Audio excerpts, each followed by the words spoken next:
Have you ever looked at your B2B sales team and just wondered who is actually driving the most value? It's a really common headache for businesses. Today, we're going to dive deep into that. How companies can figure out who's creating value in those complex sales teams.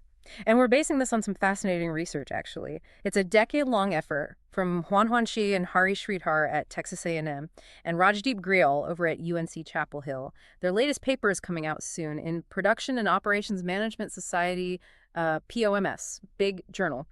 And they tackled this really core question. When you've got multiple people serving one B2B customer, who's making the real difference? And maybe tougher, how do you measure it? Because often you have this duo, right? The outside sales rep, the OS rep, managing relationships, pushing deals forward, and then the inside sales rep, the IS rep, handling coordination, support, all that crucial background work. Exactly, and that's where you hit what we call the attribution problem. Most companies, honestly, are using pretty blunt tools. Well, tools like what? Well, just looking at total revenue for the account, or maybe subjective ratings from a manager. Yeah, Bob seems good. Right, or maybe tracking activities like calls made or emails sent. Precisely. But none of that really gets at the individual impact. And crucially, it misses the synergy, how well that OS and IS pair actually works together.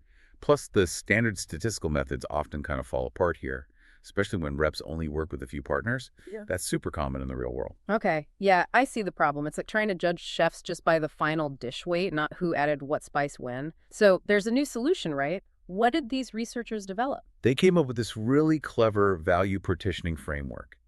And the beauty is it uses the CRM transaction data that most firms already have sitting there. Okay, interesting. So using existing data, how does it work? It basically decomposes, breaks down the customer sales into three distinct drivers.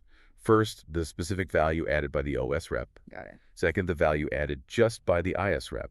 And third, this is key, the synergistic value. The extra boost you get just from that specific OS-IS pairing working well together.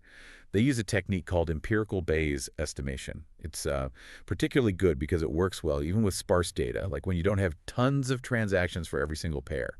It's more robust for real-world messiness. Wow, okay. That sounds powerful, like finally getting some clarity. So what happened when they actually applied this model? What did it reveal? They tested it with data from a Fortune 500 B2B company, and the results were pretty compelling. Yeah, tell me more. Okay, get this. A one standard deviation increase in just the OS rep's value add score boosted customer sales by 17.8%. Wow, nearly 18%. Right. And for the IS rep's value add, it was an 11.6% boost. Still very significant. Okay. But here's the kicker. That synergy score, that specific OS-IS pairing magic. A one standard deviation increase there boosted sales by 14.3%. So the teamwork itself is a huge driver, almost as much as the main OS rep. Exactly. Yeah. It shows just how vital those pairings are.